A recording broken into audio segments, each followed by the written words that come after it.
Fala galera, e aí, tudo certinho? Começando nosso Revendo Conceitos dessa semana.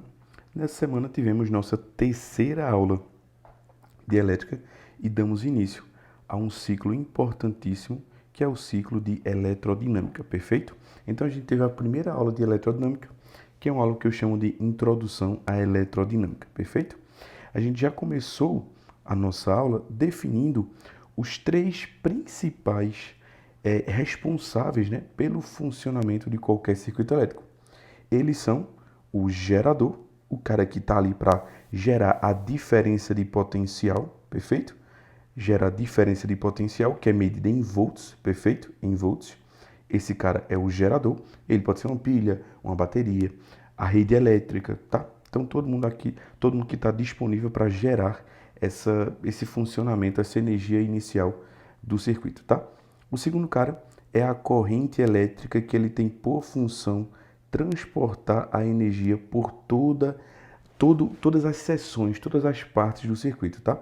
A corrente elétrica ela surge por conta dessa diferença de potencial na bateria e também por conta do campo elétrico que surge pelo dipolo, certo? Pelo polo positivo e negativo, e esse dipolo ele empurra todos os eletrõezinhos, todas as cargas elétricas presentes no fio para circularem e aí alimentar o último cara, que é o terceiro cara no caso, né? Que é justamente o consumidor, que ele vai ser representado no nosso circuito por uma resistência, por um resistor que tem resistência, perfeito? A corrente elétrica, obviamente, a gente entende que é o fluxo de cargas elétricas negativas fluindo do polo negativo para o polo positivo, mas a gente vai usar sempre o sentido convencional da corrente, tá? O sentido convencional da corrente é o sentido saindo do polo positivo e indo para o polo negativo. Perfeito? Tranquilo? Massa. Eu também quero citar, tá? Que existe o capacitor, né? O capacitor a gente acaba até falando dele na nossa aula 2, perfeito? Mas a gente acaba nem inserindo ele no circuito, pelo menos nessa nossa aula, perfeito? Tranquilo. Continuando aqui, em aula eu já, de forma bem completinha, bem aprofundada, a gente falou sobre o gerador de energia, tá? É um cara que é a bateria, é a pilha, é a tomada, é a rede elétrica que gera justamente esse impulso inicial para que a energia flua pelo circuito, tá? A gente sabe que esse gerador ele é representado na maioria dos casos nesse formato aqui, tá? Com o polo positivo e o polo negativo, tá? Em aula a gente já definiu, obviamente, que a unidade dele é em volts, tá? E aí existem alguns nomes que a gente acaba associando a essa bateria, tá? Que são o gerador de DP, o gerador de DDP, tá? O gerador de voltagem, o gerador de tensão elétrica, o gerador de várias... A gente tem vários nomes, tá? Para representar aí essa bateria, tá? Mas aí eu coloco os principais aqui, ó. O DDP, voltagem e tensão elétrica, tá? São os três principais nomes que a gente dá à bateria, tá? Ele gera voltagem, ele gera DDP, ele é o gerador de DDP, ele é o gerador de voltagem, ele é o gerador de tensão elétrica.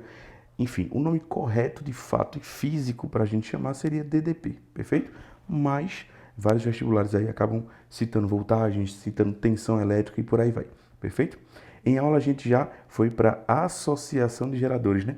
A gente associou geradores em série com polaridade casando, que é aquela historinha da polaridade positiva encontrando a polaridade negativa. Então a gente fala que esses dois geradores estão casando e eles podem ser substituídos por um gerador resultante, o qual o resultado é a soma de todos eles, perfeito? O gerador em série com polaridade invertida, de forma muito simples, a gente fala que eles não estão casando, eles não estão oferecendo um fluxo para a passagem da corrente elétrica de forma coerente. Então a gente acaba encontrando polos que se repelem, tá?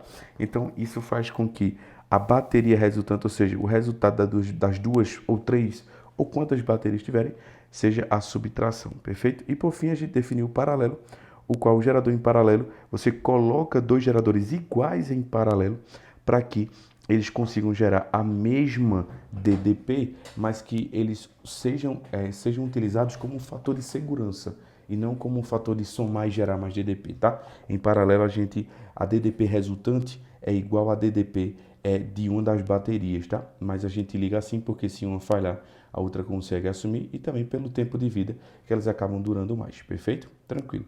Logo após isso, Sim, um detalhe que eu quero falar, tá? O gerador com perda a gente não conversa nessa aula, tá? A gente vai conversar sobre isso na aula que vem. Perfeito.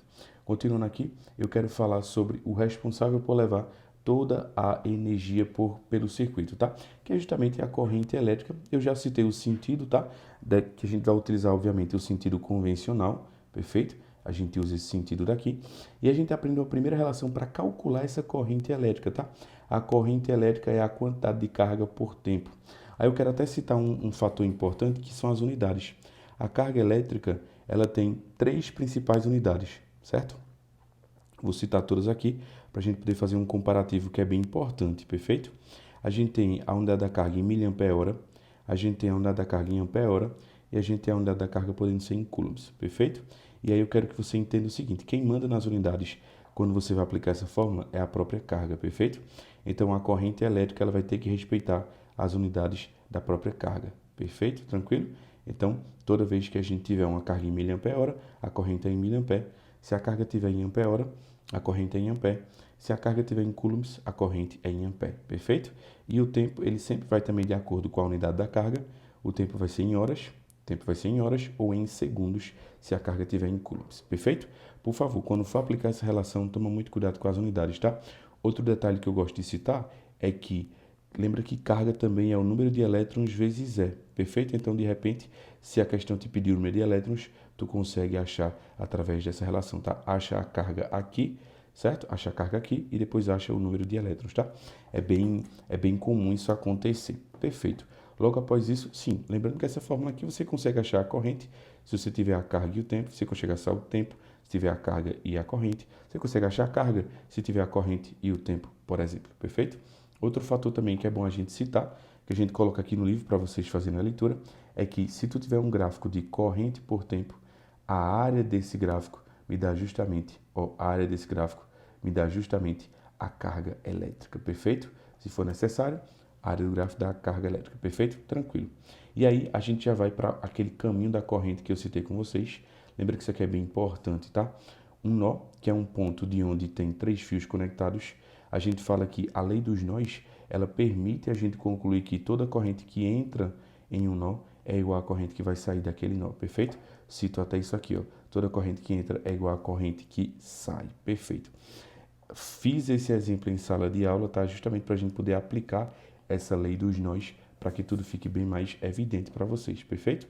Após isso, a gente já vai... Sim, um fator importante, né, que eu cito em aula de forma conjunta, mas lembra que a carga do equipamento, a gente consegue calcular ela por aqui, perfeito? Que é justamente o que eu citei ali naquela formulazinha, tá? Que tu consegue achar a carga, consegue achar o tempo, consegue achar a corrente, perfeito? Toma cuidado, por favor, com as unidades. É bem importante isso, perfeito? Beleza. Para a gente finalizar a questão da corrente, eu citei até em aula e também peço que vocês façam a leitura para que fique bem completo na cabeça de vocês o que é corrente alternada e o que é corrente contínua e corrente alternada, tá? Quais são suas funções, onde é que elas são utilizadas e principalmente aí que você entenda qual é a vantagem de uma e qual é a desvantagem da outra, perfeito? Tranquilo. E a gente termina a nossa revisão e também termina a nossa aula falando do consumidor, tá? O consumidor é o resistor. O resistor, ele tá ali naquele circuito, naquela situação, para consumir a energia elétrica através do efeito Joule, tá? Ele, através do efeito Joule, ele consome, na verdade, consumir é até uma palavra fisicamente errada, tá? Mas ele transforma energia elétrica em energia térmica, perfeito? Tranquilo. O resistor, ele apresenta uma resistência que mede justamente a capacidade dele de executar esse efeito Joule, ok? Perfeito. E após isso, eu citei para vocês o que era nó, tá? Lembra que nó, novamente, é um ponto de onde eu tenho três fios saindo no mínimo, tá? No mínimo três fios, perfeito? A gente falou do que era ramo, né? Ramo é um fio, tá? É um fio que liga os dois nós consecutivos, tá?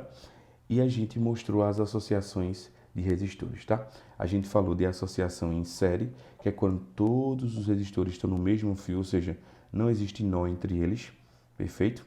E a gente consegue né, transformar todos os resistores em um resistor equivalente, somando todo mundo que está em série, perfeito? A gente viu também quando está em paralelo, tá? A associação em paralelo é justamente quando a gente tem resistores saindo de um mesmo nó e chegando em um mesmo nó, tá? Perceba aqui, tá? Esses três resistores saem do mesmo nó e chegam juntos no mesmo nó. Então, isso aí está em paralelo. E aí eu mostro para vocês também casos de como facilitar a tua vida, tá? Como facilitar a tua vida ao calcular a resistência equivalente, né? Quando tiver dois em paralelo, para achar a resistência equivalente, produto pela soma, certo? E quando tiver dois ou mais resistores em paralelo e eles, aliás, dois ou mais não, né? Três ou mais em paralelo e eles são diferentes, você tem que aplicar isso daqui, infelizmente, tá? Mas aí eu até em aula brinquei com vocês dizendo que, ó, se a gente pensar um pouquinho, se a gente usar a inteligência da gente, a gente vai acabar nunca aplicando essa relação, tá? Mas a gente usa basicamente o caso 1 e o caso 3, perfeito?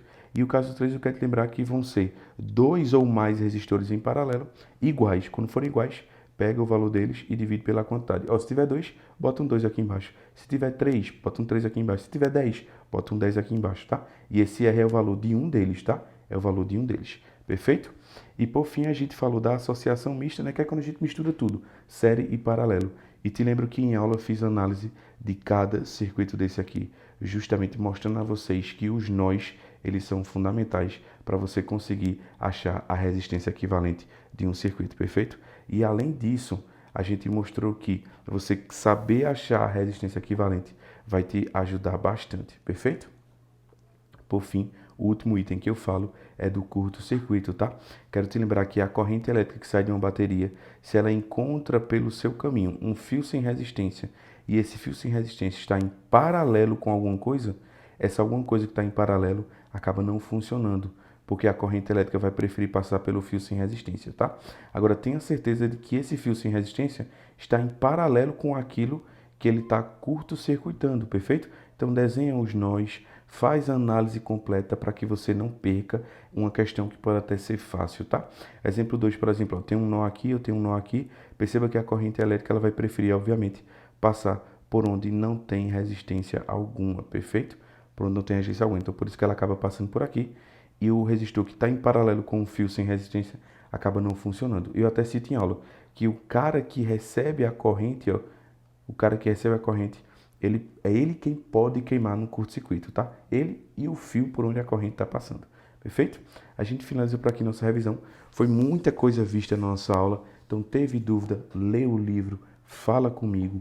A gente tem a aula da gente gravada na plataforma, fica disponível o ano todo. Então, teve dúvida, reassista algum trecho da aula.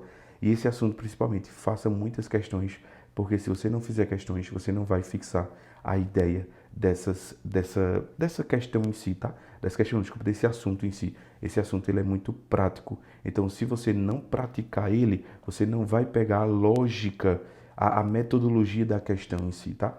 Existem muitas coisas repetitivas nesse assunto. Então, se você consegue resolver muitas questões, você consegue evoluir bastante, tá? E lembrando, todas as questões do nível 1, todas elas, eu respondi, desculpa, em vídeo e está disponível lá na plataforma para vocês. Perfeito? Então, qualquer dúvida, conversa comigo que eu estou aqui para ajudar todos vocês, beleza? Então, um cheiro a todos e até a próxima, galera. Tchau!